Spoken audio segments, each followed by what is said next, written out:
আসসালামু আলাইকুম। Shimul memorial nurse of school and কলেজের অনলাইন ক্লাসে সবাইকে স্বাগতম জানাচ্ছি। আজকে ক্লাস পরিচালনায় আমি তোমাদের সামনে আছি মোহাম্মদ ইকবাল হোসেন, সহকারী শিক্ষক, Shimul memorial nurse of school and college. সুপ্রিয় শিক্ষার্থীরা, কেমন আছো তোমরা সবাই? আশা করছি আল্লাহর অশেষ রহমতে তোমরা সবাই ভালো আছো। আলহামদুলিল্লাহ, আমিও ভালো আছি। আজকে আমি ক্লাস 3 শারীরিক শিক্ষা ক্লাস নিয়ে তোমাদের সামনে হাজির হয়েছি। আশা করছি তোমরা সবাই মনোযোগ সহকারে ক্লাসটি কমপ্লিট করবে আমার সঙ্গে। সুপ্রিয় শিক্ষার্থীরা, বাংলাদেশ সহ পুরো বিশ্ব যে মরণ ভাইরাস করোনা ভাইরাসে আক্রান্ত প্রায় 2 বছরের বেশি সময় ধরে, এই সময় আমরা সর্বোচ্চ সময় বাসায় অবস্থান করব। খুব প্রয়োজন ব্যতীত আমরা কেউ বাসার বাইরে যাব না। আর বাসার বাইরে যদি আমাদেরকে যেতে হয় তাহলে অবশ্যই আমরা পর্যাপ্ত পরিমাণে সুরক্ষা ব্যবস্থা নিয়ে তবে আমরা বাসার বাইরে যাব। বাসায় থেকে আমরা নিজেকে পরিষ্কার পরিচ্ছন্ন রাখবো এবং বাবা মার কথা মনোযোগ সহকারে শুনবো। আমরা কেউ বাসায় বাবা মাকে খুব বেশি ডিস্টার্ব করবো না, যেহেতু আমরা বাসায় আছি। সুতরাং বাসায় দীর্ঘক্ষণ সময় অবস্থানের কারণে অনেক সময় আমাদের মন মানসিকতা স্বাভাবিকভাবে খারাপ হয়ে যায়, তবে সেটা আমরা বাবা মাকে সামনে প্রকাশ করবো না। সর্বোচ্চ সময় বা সর্বোচ্চ টুকু দিয়ে আমরা বাবা মাকে সম্মান প্রদর্শন করবো। সুপ্রিয় শিক্ষার্থীরা, আজকের আলোচনা শেষে আমরা কোন কোন বিষয়গুলো সম্পর্কে জানতে বলতে পারবো, চলো আমরা একটু দেখে নিই। প্রথমে দেখো শিক্ষণফল। প্রাত্যহিক সমাবেশ সম্পর্কে বলতে পারবে, প্রাত্যহিক সমাবেশের কার্যক্রম বলতে পারবে, জাতীয় পতাকা সম্পর্কে বলতে পারবে, জাতীয় পতাকার মাপ সম্পর্কে তোমরা বলতে পারবে। অর্থাৎ আজকের আলোচনা শেষে আমরা এই বিষয়গুলো সম্পর্কে জানতে বলতে পারবো।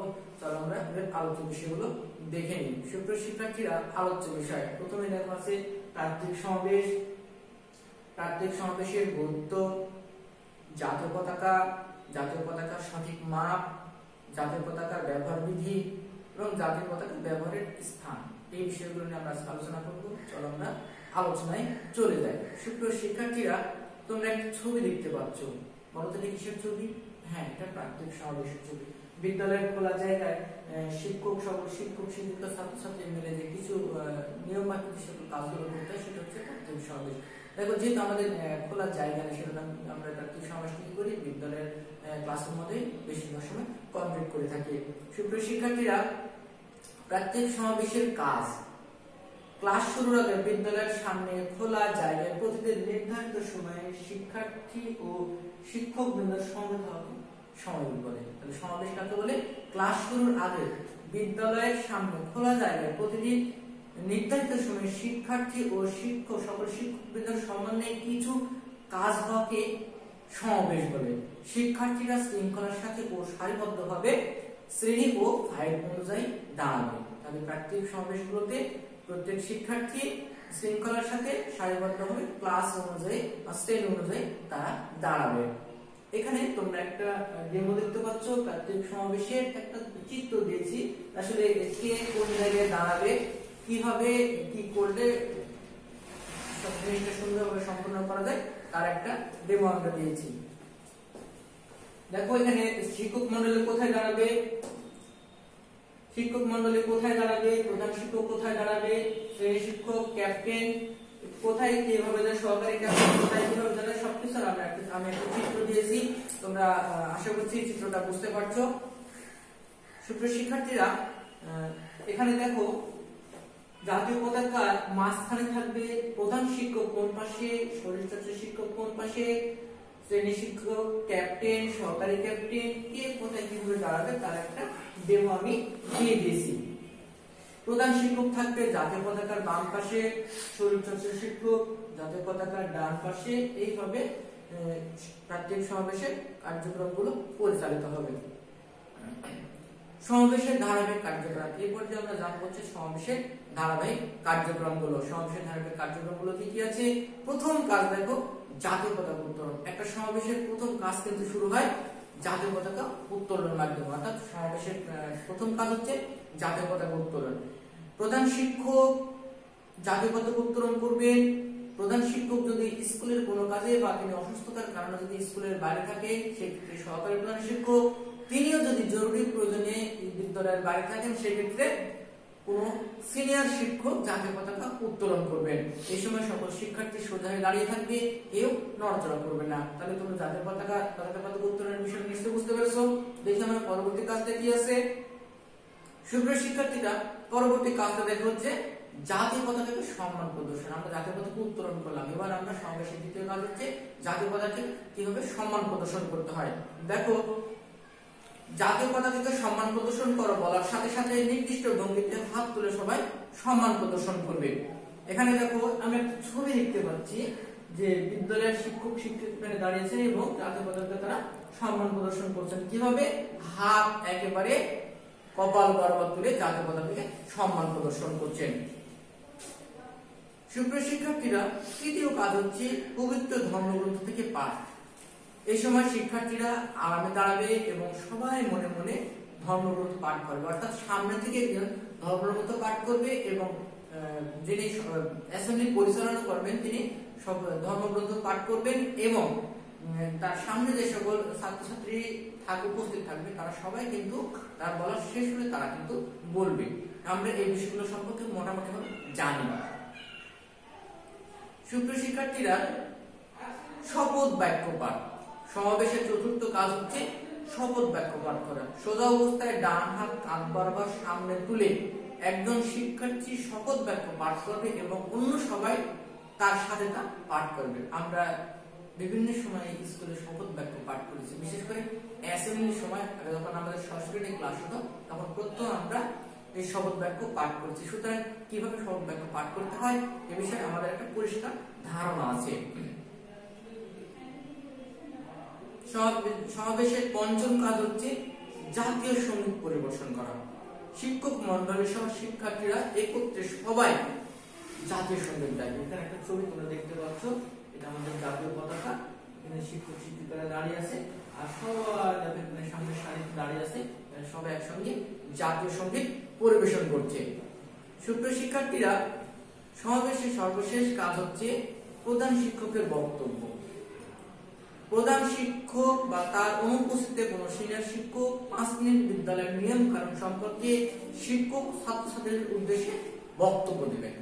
5 মিনিট তিনি সকল শিক্ষক শিক্ষার্থীদের এবং ছাত্রছাত্রীদের উদ্দেশ্যে তিনি এই বক্তব্যটা প্রদান করবেন। স্কুলের সার্বিক নিয়ম কানুন শৃঙ্খলার বিষয়গুলো তিনি এই 5 মিনিটের মধ্যে তুলে ধরবেন।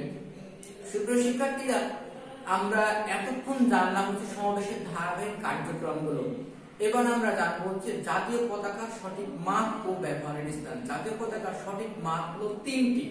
দেখো, 10 প্রথমটা দেওয়া আছে 1 নম্বরে 10:6। খেলার মাঠে এই পতাকাটা বেশি ব্যবহৃত হয়। সবচেয়ে বড় যে পতাকাটা হয় 10:6, খেলার মাঠে কিন্তু সেটা ব্যবহৃত হয়। 6 নম্বর দেখো 5:3 অফিস আদালত সরকারি বেসরকারি প্রতিষ্ঠান ও স্কুল কলেজে ব্যবহৃত হয়। বিভিন্ন প্রতিষ্ঠানে এই সরকারি বলো বেসরকারি বলো এই সকল প্রতিষ্ঠানগুলোতে এই 5:3 অর্থাৎ মধ্যম সাইজের পতাকাটা ব্যবহৃত হয়। আরেকটা জায়গায় পতাকা ব্যবহার করা হয়, সেটা হচ্ছে রাষ্ট্রপতি, প্রধানমন্ত্রী, সংসদ সদস্য ও উচ্চ পদস্থ সরকারি কর্মকর্তাদের গাড়িতে ব্যবহৃত হয়। সেটা মাপ কত? 2/1/2 অনুপাত 1/1/2 অর্থাৎ 2.5/2.5 অনুপাত 1.5। এটা হচ্ছে প্রধানমন্ত্রী, সংসদ সদস্য, রাষ্ট্রপতি এবং উচ্চ পদস্থ অন্যান্য সরকারি কর্মকর্তা কর্মচারীদের গাড়িতে এই পতাকাটা ব্যবহৃত হয়। সুপ্রিয় শিক্ষার্থীরা, আমরা জাতীয় পতাকা ব্যবহারের, জাতীয় পতাকার মাপ, জাতীয় পতাকা ব্যবহারের সঠিক স্থানগুলো সম্পর্কে আমরা অবগত হলাম। দেখি এর পরবর্তীতে আমাদের কি আছে, একক কাজ। দেখো, এককে জাতীয় পতাকা কিভাবে সম্মান প্রদর্শন করতে হয়। জাতীয় পতাকাকে স্যালুটের মাধ্যমে সম্মান প্রদর্শন করতে হয়। তোমরা নিশ্চয়ই দেখতে পাচ্ছ কিভাবে স্যালুট দিতে হয়। এই যদি বলে কোন অ্যাসেম্বলি পরিচালনার সময় যদি বলা হয় জাতীয় পতাকাকে সম্মান প্রদর্শন করো, বলার সঙ্গে সঙ্গে হাত উঠে যাবে। তারপর যদি বলা হয় যে হাত নামাও, হাত নেমে যাবে। আমি আবার দেখাচ্ছি, জাতীয় পতাকাকে সম্মান প্রদর্শন করো, হাত নামাও। এইটা হচ্ছে আমাদের জাতীয় পতাকা সম্মান প্রদর্শনের সঠিক নিয়ম। প্রাথমিক সমাবেশের কাজ কয়টি আমরা দেখলাম? প্রাথমিক সমাবেশের কাজ 6টি। পিটি কোন দিক থেকে শুরু করতে হয়? তোমরা খুব ভালোভাবে জানো যে পিটি সবসময় কিন্তু বাম দিক থেকে শুরু করতে হয়। শপথ পাঠ প্রাত্যহিক সমাবেশের কততম কাজ? শপথ পাঠ প্রাত্যহিক সমাবেশের চতুর্থ কাজ।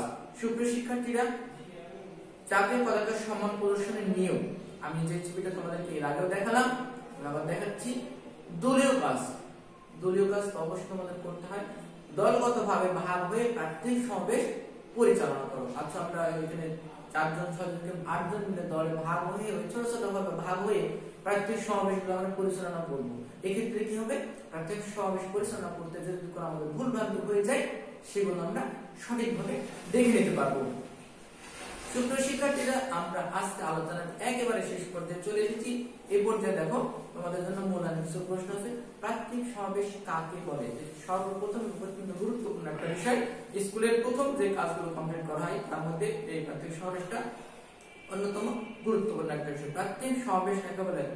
ক্লাস শুরুর পূর্বে বিদ্যালয়ের খোলা জায়গায় সকল শিক্ষার্থী এবং শিক্ষকবৃন্দ সমবেত হওয়াকে প্রাত্যহিক সমাবেশ বলে এবং সেখানে সমবেত হয়ে নির্ধারিত কিছু কাজ সম্পাদন করা। জাতীয় পতাকার সবুজ অংশটি কিসের প্রতীক? জাতীয় পতাকার সবুজ অংশটি আমাদের স্বাধীনতার প্রতীক। প্রাত্যহিক সমাবেশের ষষ্ঠ কাজ, প্রাত্যহিক সমাবেশের ষষ্ঠ কাজ হচ্ছে প্রধানমন্ত্রী যে 5 মিনিট বক্তব্য দিবেন এটা, এবং এর সঙ্গে আরো একটি সম্পৃক্ত কাজটা করে সারিবদ্ধভাবে নিজ নিজ শ্রেণীকক্ষে গমন। সারিবদ্ধভাবে নিজ নিজ শ্রেণীকক্ষে গমন। জাতীয় পতাকার সঠিক মাপ কয়টি? আমরা জানলাম জাতীয় পতাকার সঠিক মাপ 3টি। আমরা কয়টি জানলাম জাতীয় পতাকার সঠিক মাপ? জাতীয় পতাকার সঠিক মাপ জেনেছি আমরা 3টি। তাহলে আজকে তোমাদের দেখো, আগামী দিন তোমাদের দ্বিতীয় অধ্যায়ের উপরে ক্লাস নেওয়া হবে। আগামী দিন তোমাদের দ্বিতীয় অধ্যায়ের উপরে ক্লাস নেওয়া হবে। সেই পর্যন্ত তোমরা সবাই সুস্থ থাকো, ভালো থাকো, বাসায় অবস্থান করো, পরিষ্কার পরিচ্ছন্ন থাকো। আমরা যে যে ধর্মাবলম্বী আছি না কেন, নিজ নিজ ধর্মের নিয়ম কানুনগুলো অবশ্যই সুন্দরভাবে মেনে চলার চেষ্টা করব। তবেই আমরা সৃষ্টিকর্তা আমাদেরকে এই মহামারী থেকে মুক্তি দিতে পারেন। সর্বোপরি বাসায় অবস্থান করো, ভালো থাকো। পরবর্তী ক্লাস দেখার আমন্ত্রণ জানিয়ে আজকে আমি শেষ করছি। আসসালামু আলাইকুম।